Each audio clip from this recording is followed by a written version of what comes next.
الكاذبين انه لمن الكاذبين، وہ 4 مرتبہ قسم کھائے گی کہ یہ جھوٹا ہے. اس لیے شوہر نے پہلے کہا 4 بار قسم کھا کر میں سچا ہوں یہ اور میں جھوٹا نہیں ہوں، اگر جھوٹا ہوں تو مجھ پر لا گرا، تو یہ کہے گی 4 مرتبہ کہ نہیں یہ جھوٹا ہے، یہ جھوٹا ہے، میں نے ایسا نہیں کیا ہے. اور 5ہی بار قسم کھا کر کے کہے گی کہ اگر یہ سچا ہے، اگر یہ سچا ہے تو مجھ پر اللہ کا غضب نازل ہو. یہ جب کہہ دے گی وہ عورت تو پھر دونوں میں جدائی کر دی جائے گی، وہ ایک دوسرے کے لیے ہمیشہ کے لیے حرام ہو جائیں گے. اب کبھی وہ ایک دوسرے کے نکاح میں نہیں آ سکتے ہیں. اب اس عورت سے جو بھی بچہ پیدا ہوگا اس واقعے کے بعد میں، جو بھی بچہ پیدا ہو کر حمل اس کو رہ گیا ہے اور اس نے جو الزام لگایا تھا رہ گیا ہے، تو جو بچہ پیدا ہوگا وہ بچہ باپ کی نسبت نہیں پائے گا، کوئی باپ کی نسبت نہیں پائے گا، نہ اس باپ جس کی طرف زنا کا الزام لگا، نہ اس کی طرف جس کی زوجیت میں اس کی ماں تھی. کسی کا ان کی نسبت نہیں ملے گی، بلکہ اس سے صرف ماں کی نسبت ملے گی، فلاں ابن فلاں یا فلاں بنت فلاں یا فلاں بنت فلاں. تو یہ اسلام نے فیصلہ کیا ہے، اور جو روشن خیال لوگ فیصلہ کریں ان کا خیال تسلیم نہیں کیا جائے گا، تسلیم نہیں کیا جائے گا. آج چونکہ زنا کو ایک عام بات سمجھ لی گئی ہے، اور اس طرح سے اپنی خواہشات کی تکمیل کے لیے کوئی بھی طریقہ اپنانے کی بات حکومتوں نے پیش کر دیا ہے، عدالتوں نے لا کر کے لوگوں کے لیے اس کو جائز کر دیا ہے، اور ایک طرح سے اسلام کا مذاق اڑایا ہے، اسلام کا مذاق اڑایا ہے. تو مسلمانوں، یہ ہمارے درمیان بہت ہی بری چیز ہے کہ اس چیز کو برداشت کر لیا جائے، یہ بہت ہی بری چیز ہے. بلکہ جب ایسے حالات آئے اور ایسی سچویشن آ جائے ہمارے سامنے تو ہمیں چاہیے کہ ہم اس کو اپنے سے دور کریں. اس لیے اگر دور نہیں کیا گیا، ایسی عورتوں کو ان کو بے نکاح میں رکھا گیا تو پھر معاملہ ٹھیک نہیں ہوگا. قرآن نے کہا ہے الزانیۃ والزانی لا ينکحها الا زان او مشرک وحرم ذلك على المؤمنین، ہے نا. یہ اللہ نے فرمایا ہے زناکار مرد، زناکار عورتیں یہ گھوم گھوم کے وہی کام کریں گے، ہے نا. زناکار مرد، زناکار عورت، زناکار اور مشرک اور مشرکہ مرد عورت، یہ بار بار وہی کریں گے. اس لیے ان سے اپنے آپ کو بچانا ہی ضروری ہے. یہ حرام کر دیے گئے ہیں مومنوں کے اوپر. اگر آپ صبر کر کے خاموش ہو جاؤ کہ چلو ہم اس کو بیوی تسلیم کیے لیتے ہیں، تو نتیجہ کیا ہوگا کہ ایک راہ کھل گئی اور ایک عورت کو راستہ مل جاتا ہے کہ شوہر ہمارا بہت ہی کمزور ہے، وہ کچھ نہیں کرنے والا، وہ کچھ نہیں بولنے والا، جیسے چاہو ویسے زندگی گزارو. آج ہائر سوسائٹی میں بھی یہ چیزیں بہت زیادہ پنپ رہی ہے کہ لوگ پیسے کی خاطر، دیکھنے میں تو بہت چمکتے دمکتے ہیں کہ پیسے والے ہیں، لیکن پتہ لگتا ہے ان کے گھر کی خواتین اور ان کی گھر کی پردہ نشین وہ فون پہ بات کرتی ہے، پتہ لگتا ہے ہوٹل سے ٹائم آیا، ٹائم ملا، وہاں پہنچ گئی، وقت گزارا اور پیسے لیا چلی گئی، ہے نا. تو یہ چیز کیا ہے؟ ایک دم دیوسی بھی ہے، اور دوسرے میں اپنے شوہر کی عزت کو اچھالنا ہے. شوہر کی عزت کو اچھالنا ہے. اگر شادی شدہ نہیں ہے، کسی کی بیٹی ہے، تو بیٹی ہونے کی حیثیت سے ایک باپ کی عزت کو وہ برباد کرتی ہے. تو ایسے گھرانے اور ایسے ماحول سے آدمی کو دور رہنا چاہیے، ایسے سے رشتہ نہیں کرنا چاہیے، اور رشتے ہیں تو وہ توڑنا ہی بہتر ہے. میں یہ کسی پس منظر میں کہہ رہا ہوں، اور یہ نام نہیں لوں گا، کسی کو کچھ نہیں بتاؤں گا، لیکن یہ ہے کہ ایسے حالات جس کسی کے ساتھ بھی پیش آئے ان کو چاہیے کہ ایسے ہی کرے، ان کو دور کرے، زناکاروں کو اپنے قریب نہ رکھے، انہیں اپنی بیویاں بنا کر نہ رکھے. معلوم ہو جائے کہ ایسی حرکت کر رہی ہے تو اس کو تسلیم نہیں کرنا چاہیے. جیتے جی مکھی کھانا ہر ایک کے بس کی بات نہیں ہے نا.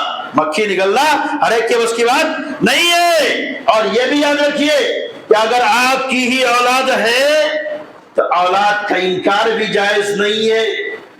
اولاد کا انکار بھی جائز نہیں ہے. آپ بے جائز الزام نہیں لگا سکتے ہو اپنی بیوی پر یا کسی عورت پر، بے جائز الزام نہیں لگا سکتے ہو، بغیر کسی ثبوت کے الزام نہیں لگا سکتے ہو.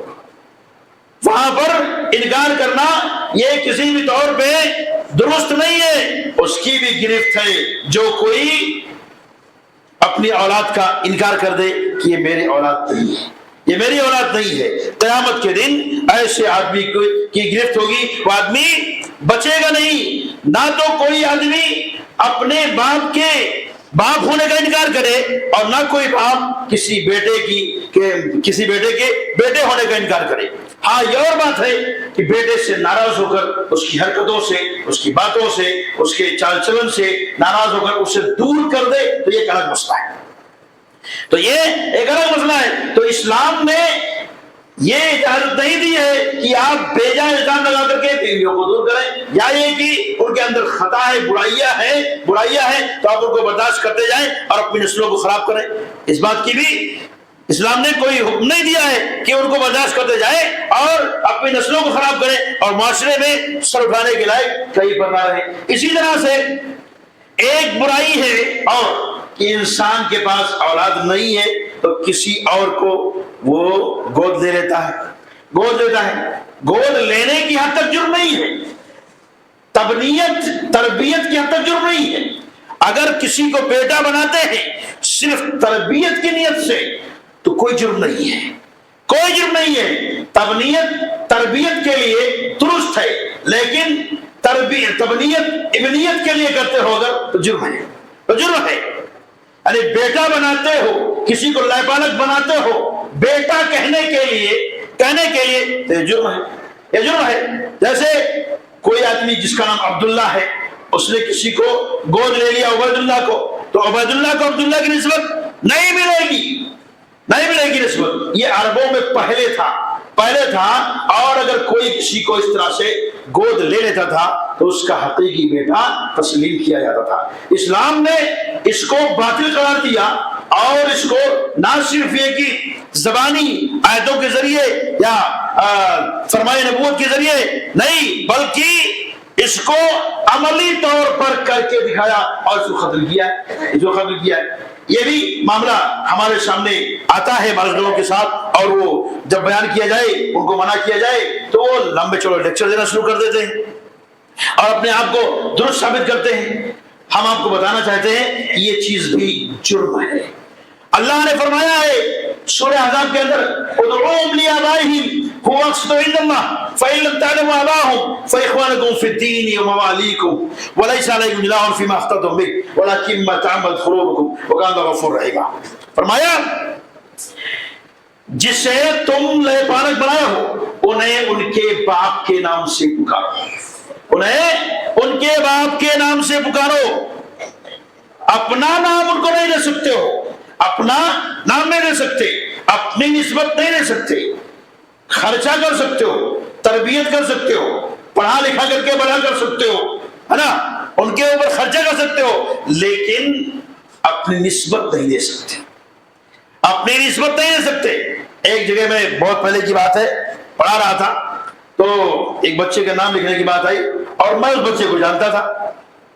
میں نے پوچھا تمہارا نام کیا ہے؟ میں نے کہا فلاں ابن فلاں. میں کہا تمہارا نام یہ تو نہیں ہے، یہ تو تم کو پالے ہیں، کسی نے ہم کو بتایا تھا تو مجھے معلوم تھا پالے ہیں. اور چھوٹا سا بچہ تھا وہ، اب وہ رونے لگا، روتے اپنے باپ کے پاس، بھائی مطلب کیا نام ہے جس کا لائبالغ تھا اس کے بعد گیا کہا ان کو، وہ نانا بولتا تھا، وہ بلا کے لایا ان کو. کہا انہوں نے کیوں آپ نے اس کے نام کا انکار کر دیا؟ میں کہا میں نے کہا انکار کیا، یہ تو مجھے خبر لگی کہ آپ کا بیٹا نہیں ہے، کسی اور کا بیٹا ہے، آپ صرف پال پوس رہے ہو، تو آپ اس سے اپنی نسبت کیوں دے رہے ہو؟ انہوں نے کہا میں نے اس کو بیٹا مانا ہے. میں کہا ایسا نہیں ہوتا، بیٹا ماننے سے کوئی بیٹا ہو نہیں جاتا ہے. آپ بیٹا کہہ لو وہ الگ چیز ہے، پر وہ آپ کا بیٹا نہیں ہے. آپ کو اب اس کے نام سے اپنا نام ہٹانا پڑے گا. آپ دو جو کچھ دینا ہے اسے اگر دے سکتے ہو، اگر اتنا حوصلہ ہے تو دو، کوئی بات نہیں ہے، لیکن اسے اپنی نسبت نہیں دے سکتے ہو. آپ کا بیٹا حقیقی بیٹا نہیں ہو سکتا ہے. جو حقیقی بیٹے کے اصول ضابطے ہیں وہ آپ پر لاگو نہیں ہوں گے. ہوتا کیا ہے، لوگ بیٹا بنا لیے اور اس کے بعد میں جوان ہوا بیٹا گھر میں رہتا ہے، کوئی پردہ نہیں کسی سے، اس کو وراثت میں حصہ دار بنا دیا اور اس کے لیے سب کچھ کر دیا. یہ اس طرح سے جائز نہیں ہے. کہاں میں جائز ہے میں وہی آپ کو بتانا چاہتا ہوں. پہلی چیز تو یہ کہ نسبت نہیں ملے گی. نام لکھواؤ ضرور، نام لکھواؤ ضرور اپنا کہ ہم نے اس کو لیا ہے، گود لیا ہے، لیکن باپ کی حیثیت سے نہیں. اس حیثیت سے کہ آپ اس کے پالنے والے ہو، آپ اس کے مربی ہو، آپ اس کے مربی ہو، آپ اس کے باپ نہیں ہو. ہم یہاں پر بھی ایک واقعہ پیش آیا، میں نام نہیں لوں گا، ہو سکتا بات تک پہنچے اور سمجھے اس بات کو. تو مربی کی حیثیت آپ کی ہو سکتی ہے، لیکن اس کی حیثیت آپ کے بیٹے کی نہیں ہو سکتی ہے. چاہے وہ آپ کے بھائی کا بیٹا ہو یا کسی اور کا بیٹا ہو، گاؤں کا ہو، شہر کا ہو، کہ کہیں کا بھی ہو، خاندان کا ہو، غیر خاندان کا ہو، لے سکتے ہو آپ، لے پالک بناؤ، پالو پوسو، لیکن آپ اسے اپنی نسبت نہ دو.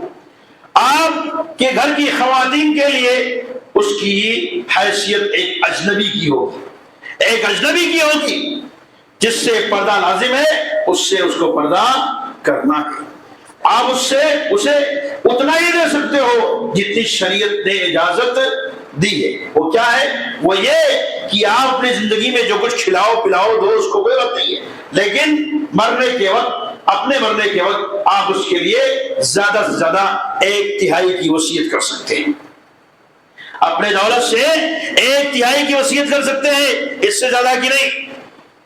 باقی میں دیگر جو رشتہ دار ہیں، چاہے وہ خون رشتہ دار ہو، چاہے وہ شادی سے رشتہ دار ہو، چاہے وہ قرابت سے رشتہ دار ہو، چینی لوگوں کا حصہ ہوتا ہے نا وراثت میں، کسی بھی طرح سے دوسرے دیگر جو رشتہ دار ہو ان کا حصہ بنے گا. یہ نہیں ہے کہ آپ نے کسی کو بیٹا بنا لیا تو سب کچھ آپ اس کی طرف منتقل کر سکتے ہو، نہیں، اس کی اجازت بالکل نہیں ہے.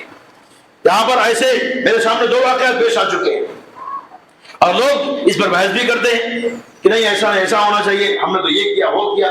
بہرکیف آپ اس بات کو سمجھیے جس کا جو حصہ ہے اسے اس تک جانے دیجیے. آپ کی ذمہ داری نہیں ہے کہ ہماری دولت کا کیا ہوگا. ارے دولت پانے کے لیے 10 لوگوں کا حصہ بیان کیا گیا ہے، 10 لوگ، جب ان 10 میں سے 9 غائب ہوں گے تو بھی آخر میں کس کا بنتا ہے وہ حصہ؟ بیت المال کا، جس کا کوئی حصہ دار نہیں ہوگا، کوئی بالکل بھی نہیں، کوئی خونی حصہ دار نہیں، کوئی زوجیت والا حصہ دار نہیں، شادی سے کوئی حصہ دار نہیں، کوئی اس کا قرابت دار نہیں، کوئی اس کا قرابت دار نہیں جو رشتے میں آتا ہو، یہاں وہاں سے اسبا کر کے ملتا ہو، کچھ بھی نہیں. تو لاسٹ میں کس کو ملے گا؟ لاسٹ میں کوئی وصیت بھی نہیں اس کی طرف سے. تو ایسی صورت میں اس کی دولت کا مالک بیت المال ہے، بیت المال ہے. جب آپ اسلامی قوانین کو پڑھیں گے، جانیں گے، اس کو نافذ کریں گے تو ہی آپ اس بات کو سمجھ سکتے ہیں نا کہ ہمیں اپنی دولت کیا کرنا ہے، ہمیں اپنی دولت کیا کرنا ہے، کس طرح سے اس کو چھوڑنا ہے. آپ کی ذمہ داری نہیں ہے کہ آپ اپنی دولت کو اپنی زندگی میں ضروری سمجھو کہ اس کو بانٹو، الگ کرو، اس کا کیا پاچا کرو. نہیں، آپ چھوڑ جاؤ. پیچھے والے جو سمجھنا ہے سمجھیں گے، چاہے وہ جہنم خریدیں گے، چاہے وہ اپنی جنت بنائیں گے، چاہے وہ اپنی جنت بنائیں گے. اللہ رب العزت ہے وَأُولُو الْأَرْحَامِ بَعْضُهُمْ أَوْلَىٰ بِبَعْضٍ فِي كِتَابِ اللَّهِ، وَأُولُو الْأَرْحَامِ بَعْضُهُمْ أَوْلَىٰ بِبَعْضٍ فِي كِتَابِ اللَّهِ. اس دار لوگ جو ہیں ایک دوسرے کے زیادہ حقدار ہیں، اور رشتوں کو ملتا نہیں، لے پالک کو اٹھا کے ڈھکیل دیتے ہیں. سب کچھ اسی کا ہے، اسی کا ہے. ابھی ایک واقعہ قریب کچھ ہی دن پہلے پیش آیا، بہت مار لڑائی جھگڑا ہوا اسی کے لے پالک کے مسئلے کو لے کر کے. خاندان والوں نے تماشا کھڑا کر دیا، حصہ میرا بنتا ہے تو سب کچھ اس کو دیتے جا رہے ہو. ارے کچھ دینے کا حق ہے اسے، لیکن اتنا ہی دو جتنا شریعت نے دینے کی اجازت دیا ہے. یہ نہیں کہ سب کچھ دے کر کے پورے خاندان کو اپنا دشمن بنا لو. ایسا نہیں کرنا چاہیے، ایسا نہیں کرنا چاہیے. بہت سے لوگ ایسا بھی کرتے ہیں کہ بیٹیاں ہیں تو سب بیٹیوں کو لکھ دیتے ہیں. ارے بیٹیوں کو سب کچھ نہیں ملتا ہے، 2 ہیں تو 2 تہائی، 1 سے زائد ہے تو 2 تہائی، اور ایک اکیلی ہے تو آدھا.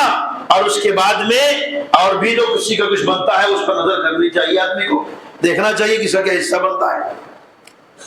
تو کہنے کا مطلب یہ ہے کہ جو شریعت نے متعین کیا ہے اس کے مطابق چلو. جنت یوں ہی نہیں ملتی ہے، یہاں دولت کے لیے لوگ بہت خدمت کرتے ہیں اور مل جائے دھکے مار کے باہر کر دیتے ہیں. ہمارے گاؤں کا ایک واقعہ ہے، ایک صاحب کو اولاد نہیں تھی، ان کی بیوی اپنے شوہر کو اٹھا کر اپنے میکے لے کے چلی گئی اور وہ پہلے مر گئی، اس کے بعد وہ بیمار ہوئے، اس سے لکھوا لیا لوگوں نے، اور لکھوانے کے بعد ان کو لا کے گاؤں میں چھوڑ کے چلے گئے۔